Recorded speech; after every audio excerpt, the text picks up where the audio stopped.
नमस्कार बंधुगण, आपण मानंकु आजिर ही ज्योतिष कार्यक्रम को स्वागत। आजिर ही भिडियोटी कन्या राशि व्यक्तिविशेष मानक पाई बहुत अधिक गुरुत्वपूर्ण एवं खास रही अछि। आपण माने समस्त जानिछंती आजिर ही भिडियो रे आमे कन्या राशि समस्त व्यक्तिविशेष मानकर 2026 वर्षटी किपरि कटिब सेही विषय रे जानिबा। पूरा वर्ष सारा एमानकर जीवन रे कौन सबु बड़ परिवर्तन आसीब। एही नुआ वर्ष 2026 आपणकर भाग्य रे कौन नुआ परिवर्तन आनिब, एही समस्त विषय रे आजिर एही भिडियो रे विस्तार भाବରେ जानिबा। नवग्रह मानकर गोचर एवं स्थान किपरि रही अछि। ग्रह मानकर गोचर आपण मानंकु केते शुभ फल प्राप्ति करेइब एवं केते अशुभ फल प्राप्ति हेब। एही नूतन वर्ष रे देवगुरु बृहस्पति आपणकु केउ भली फल प्रदान करिवे एवं शनि महाराज आपणकर जीवन रे कौन परिवर्तन आनिबे, कौन रहुछि नवग्रहंकर आशीर्वाद, एहा में विस्तार भाବରେ आलोचना करिबा। सेतिपई आपण माने एही भिडियोटी को शेष पर्यंत निश्चय देखंतु। एहा पूर्वरु जदि आपणकर भी कन्या राशि हुई थाए एवं आपण भी ईश्वर को सच्चा हृदय रे भक्ति करुथांती, विश्वास करुथांती, तेबे एही भिडियोटी को लाइक करी कमेंट बॉक्स रे जय माँ लक्ष्मी, जय शनिदेव अवश्य लिखि दियंतु। देखंतु एही 2026 वर्षटी कन्या राशि व्यक्तिविशेष मानक पाई भाग्य उदयर समय नहीं करी आसुअछि। एही कार्यक्रम आपणकर जन्म राशि चंद्र राशि उपर आधारित। आपणकर जदि कन्या राशि हुई थाए किंबा कन्या लग्न भी हुई थाए आपण एही भिडियोटी को देखि पारिबे। आसंतु प्रथमे जानि नेबा वर्ष आरंभरु आपणकर कुंडली रे ग्रह मानकर स्थिति किपरि रहिब। आपणकर हेउछि कन्या राशि एवं आपणकर चतुर्थ भावरे वर्ष आरंभरु सूर्य, शुक्र, मंगल एवं बुध विराजमान रहिबे एवं राहु आपणकर षष्ठ भावरे वर्ष सारा माने 5 डिसेम्बर पर्यंत रहिबे एवं शनि आपणकर सप्तम रे रहिबे एवं देवगुरु बृहस्पति आपणकर पूरा जून मास पर्यंत आपणकर क्यारियर भावरे दशम भावरे रहिबे एवं केतु पूरा वर्ष आपणकर द्वादश भावरे रहिबे। देखंतु आपणकर राशिर अधिपति हेउचंती बुध महाग्रह। बुध वर्ष आरंभर आपणकर चतुर्थ भाव सुखर भावरे गोचर करिवे। एहा परे 20 रु 22 दिन मध्यरे आपणकर पंचम भाव को चालन करिवे। माने जानुआरी रु नै करी फेब्रुआरी लास्ट पर्यंत आपणकर शिक्षा क्षेत्र रे बहुत बड़ उन्नति करने को जाउछंती। प्रथमे आमे शिक्षा क्षेत्र विषय रे जानि नेबा। एहा परे आपणकर स्वास्थ्य, क्यारियर, व्यापार वाणिज्य, प्रेम जीवन, वैवाहिक जीवन किपरि रहिब एहा विषय रे विस्तार भाବରେ आलोचना करिबा। एही वर्ष 2026 रे आपण जते आपणकर पाठपढ़ा रे किछि बड़ डिसिजन नेबा को चाहुचंती, नूतन कॉलेज रे एडमिशन नेबा को योजना करिसंती, ताहले एही वर्ष ताकू कार्यकारी करंतु, त्वरान्वित करंतु, निश्चिंत भाବରେ शुभ फल प्राप्ति हेबा। एही वर्ष आपण उच्च शिक्षा करिबा पाई बाहर को जाई पारंती। खास करी जानुआरी मास परे आपण उच्च शिक्षा करिबा पाई कोनोसी बाहर को यात्रा करि पारंती, कोनोसी नूतन स्थान रे एडमिशन नेई पारंती, मनपसंदर कॉलेज रे एडमिशन होई पारे। काहेकि ना एही वर्ष बृहस्पति आपणकर वर्ष आरंभरु आपणकर क्यारियर भाव दशम भावरे गोचर करिवे। पुणी जून मास परे बृहस्पति आपणकर लाभ स्थान एकादश भाव को चलन करिवे। एहा परे मध्य आपण पाठपढ़ा रे बहुत अधिक उन्नति करिवे। काहेकि ना गुरु हेउचंती ज्ञानर कारक ग्रह, शिक्षार कारक ग्रह। जानुआरी मास ठारू नै करी जून मास मध्यरे आपण आपणकर क्यारियर रे बड़ सफलता प्राप्ति करिवे। देखंतु पूरा 12 वर्ष परे गुरु आपणकर कर्म भाव को आसीछंती। सबुठार बड़ कथा एहा अटे कि जो व्यक्तिविशेष माने दीर्घ दिन धरी चाकरीर अपेक्षार थिले, बेरोजगारी थिले, मनपसंदर चाकरी सेमानकु मिलु नथिला, तेबे एही वर्ष एही जून मास भितरे सेमानकु चाकरी मिलिबार, भल स्थान रे चाकरी मिलिबार यथेष्ट संभावना रही अछि। आपण चेष्टा जारी रखंतु, आपणकु समस्त इंटरव्यू रे सफलता प्राप्ति हेबा। कर्म क्षेत्र रे आपणकर दायित्व बढ़िबा, आपणकर मैनेजमेंट स्किल बहुत ही अधिक भल रहिबा। ऊपर ऑफिसरक सहित आपणकर संपर्क बहुत भल रहिबा। कर्मस्थान रे आपणकु गोटे अजब शांतिर अनुभव करिवे। आपणक पाखकु एहि वर्ष नुआ नुआ काम आसिब। आपण समस्त टार्गेट को अचीव करिपारिबे एवं कर्मक्षेत्र में आपणकु सम्मानित करा जाई पारे।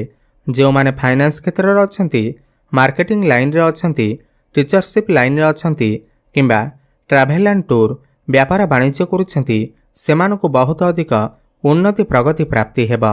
जो माने टेक्निकल फील्ड रे अछंती, आईटी सेक्टर रे अछंती किंबा ऑनलाइन क्षेत्र रे काम करुछंती, डिजिटल मार्केटिंग रे काम करुछंती सेमानकु मध्य बहुत अधिक शुभफल प्राप्ति हेबा।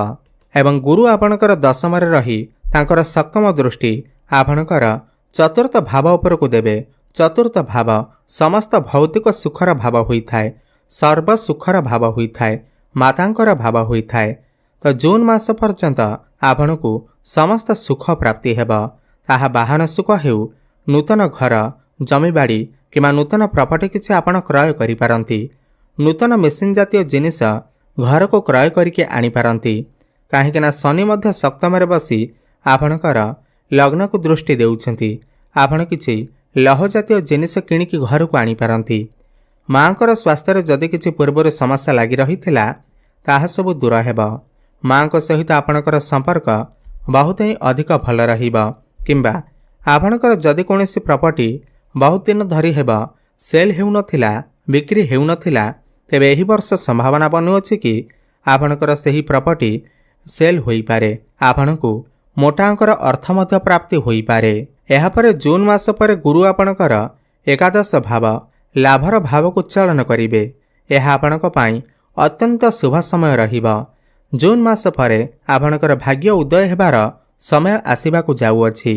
गुरु एकादश भाव रे बसी आपणकर भाई भौणी मानक सहित संपर्क को बढ़ाइबे। एकादश भाव लाभर भाव होइथाय, आयर भाव होइथाय, इच्छा अभिलाषर भाव होइथाय। एहि वर्ष आपणकर समस्त इच्छा अभिलाष मध्य पूर्ण हेबा। दीर्घ दिन धरी आपणकर मनरे जेउ मनस्कामना रहिथिला ताहा पूर्ण होई पार नथिला ताहा एहि वर्ष पूर्ण हेबाकु जाउअछि। एहि वर्ष आपणकर आय रे मध्य वृद्धि देखिबाकु मिलिबा। व्यय अपेक्षा आपणकर आय अधिक रहिबा एवं आपणकर जेउ बेकारिया खर्च होई जाउथिला, अଯଥାରେ आपणकर लॉस हेउथिला, खर्च होई जाउथिला, तेबे सेथिरे मध्य सुधार आसीबा। एहि वर्ष आपण पैसा संचय करिबा आरंभ करिवे। आपणकर बैंक बैलेंस मध्य बढ़िबा, डेली इनकम मध्य बढ़िबा एवं गुरुंकर सप्तम दृष्टि सीधा आपणकर पंचम भाव उपर पड़िबा। आपणकर लक्ष्मीकर भाव उपर पड़िबा। पंचम भाव आपणकर शिक्षा क्षेत्र, प्रेम जीवनर भाव होइथाय, संतानर भाव होइथाय। प्रेम जीवन रे एहि वर्ष आपणकु निश्चिंत भाव सफलता प्राप्ति हेबा। जून मास परे जदि आपणकर प्रेम जीवन रे किछि भी समस्या लागि रहिथिला, ब्रेकअप होई जाइथिला, कथावार्ता बंद होई जाइथिला, सेमानकर पुणी थरे कथावार्ता हेबा, प्याचअप हेबा। सेमानक जीवनकु नूतन पार्टनर मध्य आसी पारंती। जो माने सिंगल अछंती सेमानकु एहि वर्ष नूतन प्रेमिक किंबा प्रेमिका मिली पारंती। नूतन संपर्क स्थापन होई पारे। एहि वर्ष आपणकर भल पाइबा विवाहर रूप मध्य नहीं पारे। काहेकि गुरुंकर दृष्टि नवम दृष्टि आपणकर सप्तम भाव उपर रहुअछि एवं शनि मध्य आपणकर सप्तम रे अछंती। एहि वर्ष आपणकर विवाह हेबार बहुत ही अधिक संभावना रहिअछि। जो पिलामानकर विवाह बयस होई जाइछि, दीर्घ दिन धरी सेमानकर विवाह होई नथिला, विवाह आसुथिला किंतु भांगी जाउथिला, किंतु एहि वर्ष एमिति किछि संभावना बनुअछि कि एहि वर्ष आपणकर घर को विवाह प्रस्ताव मान आसीबा एवं ताहा पुणी फाइनाल मध्य हेबा। एहि वर्ष सुनिश्चित आपणकर विवाह हेबार जोग बनुअछि एवं जो दंपति माने दीर्घ दिन धरी हेला संतानर आशारे थिले, संतान सुखरे वंचित थिले, एहि वर्ष सेमानकु संतान सुख अवश्य प्राप्ति हेबा। जून मास परे जून नै करे डिसेंबर मास मध्यरे आपणकु निश्चिंत भावरे संतान सुख प्राप्ति हेबा। आपण चेष्टा जारी रखंतु। किंबा आपणकर जदि संतान अछंती तो संतानक ठारू आपणकु किछि खुशी खबर मध्य प्राप्ति हेबा। संतानक द्वारा आपणकु सम्मानित करा जाई पारे। आउ गोटे कथा, जनवरी 14 रु नै करी फेब्रुआरी 15 पर्यंत सूर्य आपणकर पंचम भाव रे रहिबे। एही समय आपणकर प्रेम जीवन रे टिके तिक्तता देखा देई पारे। आपणकर जे भी पार्टनर अछंती तांको भितरे क्रोध देखा देई पारे, जिद्दीपण देखा देई पारे। सेथिपाई जेतेबेले बृहस्पति आपणकर 2 ଜୁନ୍ ପରେ ଏକାଦଶ ଭାବକୁ ଯିବେ, ଏହାପରେ ଆପଣଙ୍କର ପ୍ରେମ ଜୀବନ, ଶିକ୍ଷା କ୍ଷେତ୍ର ବହୁତ ହିଁ ଅଧିକ ଭଲ ରହିବ। ଦେଖନ୍ତୁ, ଆଉ ଗୋଟିଏ ବଡ଼ କଥା ହେଉଛି ପୁରା ବର୍ଷ ସାରା ରାହୁ ଆପଣଙ୍କର ଷଷ୍ଠ ଭାବରେ ଚଳନ କରିବେ।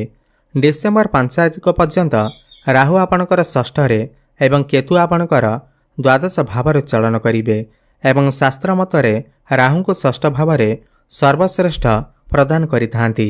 ରାହୁଙ୍କୁ ଷଷ୍ଠ ଭାବରେ ବହୁତ ହିଁ ଅଧିକ ଉତ୍ତମ ମାନାଯାଇଥାଏ। ଏହି ବର୍ଷ ଆପଣ ବହୁତ ହିଁ ଅଧିକ ସ୍ପିରିଚୁଆଲ ଆଡ଼କୁ ଗତି କରିବେ, ଆଧ୍ୟାତ୍ମିକତା ଆଡ଼କୁ ଗତି କରିବେ। ଆପଣ କୌଣସି ଧାର୍ମିକ ସ୍ଥାନକୁ ମଧ୍ୟ ଯାତ୍ରା କରନ୍ତି, କାରଣ କେତୁ ହେଉଛନ୍ତି ଧର୍ମର କାରକ ଗ୍ରହ, ସ୍ପିରିଚୁଆଲର କାରକ ଗ୍ରହ, ମୋକ୍ଷର କାରକ ଗ୍ରହ। ତ କେତୁ ଆପଣଙ୍କର ଦ୍ୱାଦଶ ଭାବରେ ରହିବେ। ଆପଣ କୌଣସି ଧାର୍ମିକ ସ୍ଥାନକୁ, ଦୂର ସ୍ଥାନକୁ ମଧ୍ୟ ଯାତ୍ରା କରିପାରନ୍ତି। ଆପଣ ଯଦି ଏହି ବର୍ଷ ବହୁତ ହିଁ ଅଧିକ ମନ୍ଦିର ଥିବା ସ୍ଥାନକୁ ଭ୍ରମଣ କରୁଛନ୍ତି, ଦୂର ସ୍ଥାନକୁ ଯାତ୍ରା କରୁଛନ୍ତି, କୌଣସି ଧାର୍ମିକ ସ୍ଥାନକୁ ଯାତ୍ରା କରୁଛନ୍ତି, ତ କେତୁ ଆପଣଙ୍କର ଦ୍ୱାଦଶ ଭାବରେ ବହୁତ ହିଁ ଅଧିକ ଶୁଭ ଫଳ ଦେବେ। ଏବଂ ରାହୁ ଆପଣଙ୍କର ଷଷ୍ଠରେ ରହି ଆପଣ ଯଦି କ୍ରୀଡ଼ା, ଯୋଗ କିମ୍ବା କୌଣସି କମ୍ପିଟିସନରେ ଭାଗ ନେଉଛନ୍ତି, ପ୍ରତିଯୋଗିତାମୂଳକ ପରୀକ୍ଷାରେ ଆପଣଙ୍କୁ ନିଶ୍ଚିନ୍ତ ଭାବରେ ସଫଳତା ପ୍ରାପ୍ତି ହେବ। ଆପଣ ଯଦି ଏହି ବର୍ଷ କୌଣସି ଫିଜିକାଲ କମ୍ପିଟିସନରେ ଭାଗ ନେଉଛନ୍ତି, କ୍ରିକେଟ, ଫୁଟବଲ ଇତ୍ୟାଦି ଖେଳୁଛନ୍ତି, ଆପଣଙ୍କର ଶୁଭ ସମୟ ଆସିଯାଇଅଛି। ରାହୁ ଯେତେବେଳେ ଷଷ୍ଠ ଭାବରେ ଥାନ୍ତି, ତେବେ କ୍ରୀଡ଼ା ପାଇଁ ଏହା ବହୁତ ହିଁ ଭଲ ସମୟ ଅଟେ।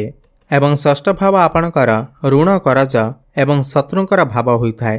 ଆପଣ ଯଦି ପୂର୍ବରୁ ଋଣ କରଜରେ ଫସି ରହିଛନ୍ତି, କୌଣସି ଶତ୍ରୁମାନେ ଆପଣଙ୍କୁ ହଇରାଣ କରୁଛନ୍ତି, ଆପଣଙ୍କର କିଛି କ୍ଷତି କରିବାକୁ ଚାହୁଁଛନ୍ତି, ତେବେ ଏହି 2026 ମସିହାରେ ସମସ୍ତ ଶତ୍ରୁମାନଙ୍କର ଦମନ ହେବ ଏବଂ ସମସ୍ତ ଋଣ କରଜରୁ ଆପଣଙ୍କୁ ମୁକ୍ତି ମିଳିବ। ଏବଂ ଯେଉଁମାନେ ବି କିଛି ଋଣ କରଜ ନେବାକୁ ଚାହୁଁଥିଲେ, ସେମାନଙ୍କୁ ଏହି ବର୍ଷ ଜୁନ୍ ମାସ ପରେ ଯେତେବେଳେ ବୃହସ୍ପତିଙ୍କର ଦୃଷ୍ଟି ଆପଣଙ୍କର ଜୁନ୍ ମାସ ପୂର୍ବରୁ ଯେତେବେଳେ ବୃହସ୍ପତିଙ୍କର ଦୃଷ୍ଟି ଆପଣଙ୍କର ଷଷ୍ଠ ଭାବ ଉପରେ ରହିବ, ଆପଣଙ୍କୁ ବହୁତ ସହଜରେ ଋଣ କରଜ ମଧ୍ୟ ମିଳିଯିବ। ଆପଣ ଯଦି ପାଠପଢ଼ା ପାଇଁ ଲୋନ୍ ନେବାକୁ ଚାହୁଁଛନ୍ତି, ବ୍ୟାପାର ବାଣିଜ୍ୟ ପାଇଁ ଲୋନ୍ ନେବାକୁ ଚାହୁଁଛନ୍ତି, ଆପଣଙ୍କୁ ବହୁତ ସହଜରେ ଲୋନ୍ ମଧ୍ୟ ମିଳିଯିବ ଏବଂ ସମସ୍ତ ସ୍ୱାସ୍ଥ୍ୟଗତ ସମସ୍ୟାରେ ମଧ୍ୟ ମୁକ୍ତି ମିଳିବ। ଏବେ କଥା ହେବା ସବୁଠାରୁ ଗୁରୁତ୍ୱପୂର୍ଣ୍ଣ କଥା, ଏହି 2026 ବର୍ଷରେ ଆପଣଙ୍କର ଭାଗ୍ୟ କିପରି ରହିବ, ବ୍ୟାପାର ବାଣିଜ୍ୟ କିପରି ରହିବ। କାହିଁକିନା ସମସ୍ତ କ୍ଷେତ୍ରରେ ଭାଗ୍ୟର ସାଥ ମିଳିବା ବହୁତ ହିଁ ଜରୁରୀ ହୋଇଥାଏ। ଆପଣ ଯେତେ କଠିନ ପରିଶ୍ରମ କଲେ ମଧ୍ୟ ଭାଗ୍ୟର ସାଥ ନ ମିଳିଲେ ଆପଣଙ୍କୁ କୌଣସି କ୍ଷେତ୍ରରେ ସଫଳତା ମିଳିପାରିନଥାଏ। କେଉଁଠି ନା କେଉଁଠି ଭାଗ୍ୟର ସାଥ ମିଳିବା ନିହାତି ଆବଶ୍ୟକ ହୋଇଥାଏ। ଦେଖନ୍ତୁ, ନବମ ଭାବରୁ ଆପଣଙ୍କର ଭାଗ୍ୟର ଭାବ ବିଚାର କରାଯାଇଥାଏ। ଆପଣଙ୍କ ରାଶି ପାଇଁ ନବମ ଭାବର ଅଧିପତି ହେଉଛନ୍ତି ଶୁକ୍ର। ଶୁକ୍ର ବର୍ଷ ଆରମ୍ଭରୁ ଆପଣଙ୍କର ଚତୁର୍ଥରେ ରହିବେ। ପୁଣି ଫେବୃଆରୀ ମାସ ଆଡ଼କୁ ଆପଣଙ୍କର ପଞ୍ଚମ ଭାବରେ ଲକ୍ଷ୍ମୀଙ୍କର ଭାବରେ ଚଳନ କରିବେ। ଏହି ବର୍ଷ ଆରମ୍ଭରୁ ଆପଣଙ୍କର ଭାଗ୍ୟ ବହୁତ ହିଁ ଭଲ ଅଛି, କିନ୍ତୁ ଶନିଙ୍କର ଦୃଷ୍ଟି ଭାଗ୍ୟ ଭାବ ଉପରେ ରହୁଥିବାରୁ ଭାଗ୍ୟରେ କିଛିଟା ବିଳମ୍ବ ହୋଇପାରେ, କିନ୍ତୁ ସଫଳତା ଆପଣଙ୍କୁ ନିଶ୍ଚିନ୍ତ ଭାବରେ ମିଳିବ। ଜୁନ୍ ମାସ ପରେ ବୃହସ୍ପତି ଯେତେବେଳେ ଆପଣଙ୍କର ଏକାଦଶ ଭାବକୁ ଚଳନ କରିବେ, ଏହାପରେ ଆପଣଙ୍କର ଭାଗ୍ୟ ବହୁତ ହିଁ ଅଧିକ ଭଲ ରହିବ। ସମସ୍ତ କ୍ଷେତ୍ରରେ ଭାଗ୍ୟ ଆପଣଙ୍କର ସାଥ ଦେବ। ଆପଣ ଯେଉଁ ବି କର୍ମରେ ହାତ ଦେବେ, ସେଥିରେ ଆପଣଙ୍କୁ ସଫଳତା ଅବଶ୍ୟ ପ୍ରାପ୍ତି ହେବ। ଜୁନ୍ ମାସ ପରେ ଆପଣ ଏହି ବର୍ଷ କିଛି ବଡ଼ କାର୍ଯ୍ୟର ଆରମ୍ଭ କରିପାରନ୍ତି। ବଡ଼ ପୁଞ୍ଜିନିବେଶ କରି ଭବିଷ୍ୟତରେ ବହୁତ ଭଲ ଲାଭାନ୍ୱିତ ମଧ୍ୟ ହୋଇପାରନ୍ତି। ଆପଣ କୌଣସି ଧାର୍ମିକ ସ୍ଥାନକୁ ଯାତ୍ରା କରିବା ସହିତ ପୌତ୍ରିକ ସମ୍ପତ୍ତିରୁ ମଧ୍ୟ ଆପଣଙ୍କୁ ଲାଭ କିଛି ମିଳିବ। ପିତାଙ୍କ ସହିତ ଆପଣଙ୍କର ସମ୍ପର୍କ ବହୁତ ହିଁ ଭଲ ରହିବ ଏବଂ ଆପଣଙ୍କର ଯେଉଁ ବି କାର୍ଯ୍ୟ ଅଟକି ରହିଥିଲା, ସେହି କାର୍ଯ୍ୟ ପୁଣି ଥରେ ଏହି ବର୍ଷ ଚାଲୁ ହେବାକୁ ଲାଗିବ। ଏବଂ ଯେଉଁମାନେ ସେୟାର ମାର୍କେଟ, ଷ୍ଟକ୍ ମାର୍କେଟ ଏବଂ ଟ୍ରେଡିଂରେ କାମ କରୁଛନ୍ତି, ସେମାନଙ୍କ ପାଇଁ ଜୁନ୍ ମାସ ପରର ସମୟ ଅତ୍ୟନ୍ତ ଶୁଭ ଅଟେ। ସେମାନଙ୍କୁ ଆକସ୍ମିକ ଧନ ମଧ୍ୟ ପ୍ରାପ୍ତି ହେବ। ବ୍ୟାପାର ବାଣିଜ୍ୟର କଥା ହେବା ଯଦି, ବ୍ୟାପାର ବାଣିଜ୍ୟର ଘରେ ଆପଣଙ୍କର ଶନି ବିରାଜମାନ ଅଛନ୍ତି। ପୁରା ବର୍ଷ ଆପଣ ଆପଣଙ୍କର ବ୍ୟାପାର ବାଣିଜ୍ୟରେ ବହୁତ ହିଁ ଅଧିକ ଉନ୍ନତି ପ୍ରଗତି କରିବେ, କାହିଁକିନା ବ୍ୟାପାର ବାଣିଜ୍ୟ ଭାବର ଅଧିପତି ବୃହସ୍ପତି ପୁରା ବର୍ଷ ଆପଣଙ୍କ ପାଇଁ ଶୁଭ ସ୍ଥାନରେ ଗୋଚର କରିବେ। ବର୍ଷର ପ୍ରଥମ 6 ମାସ ଆପଣଙ୍କର ଦଶମ ଭାବରେ ରହିବେ, ଏହାପରେ ଆପଣଙ୍କର ଏକାଦଶ ଭାବରେ ରହିବେ। ତ ବ୍ୟାପାର ବାଣିଜ୍ୟରେ ଏହି ବର୍ଷ ବହୁତ ହିଁ ଅଧିକ ସଫଳତା ପ୍ରାପ୍ତି ହେବ। ଜୁନ୍ ମାସ ପରେ ଆପଣ କିଛି ନୂତନ ବ୍ୟାପାର ଆରମ୍ଭ କରିପାରନ୍ତି। आपणकर ग्राहक बढ़ी पारंती।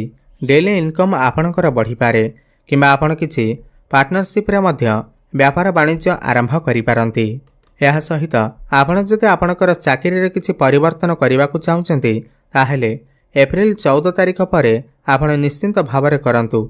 आपणकु भल स्थान चाकरी मध्य प्राप्ति होइजिबा, प्रमोशन मध्य आपणकर होइजिबा।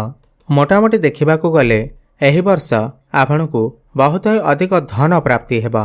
आर्थिक उन्नतिर वर्ष अटे, भाग्य रे उन्नतिर वर्ष अटे। तो एही वर्ष कन्या राशि व्यक्तिविशेष मानक पाए बहुत ही अधिक भल रहिबा। जदि आमे उपाय विषय कथा हेबा, एही वर्ष आपण प्रत्येक दिन हनुमान चालीसार पाठ करंतु। प्रत्येक बुधवार दिन गोमाता को निज हाथ में सबुज चारा खाइबाकू दियंतु एवं बुधंकर बीज मंत्र जप प्रत्येक दिन करंतु। ओम ब्रांग ब्रेंग ब्रंग सह बुद्धाय नमः एवं प्रभु गणेशंकर आराधना करंतु। शुभ फल प्राप्ति हेबा। यह सहित प्रत्येक दिन प्रातः समय रे सूर्य को जलार्घ्य अर्पण करंतु। शुभ फल प्राप्ति हेबा सहित आपणकर भाग्य रे उन्नति आसीबा। धन्यवाद।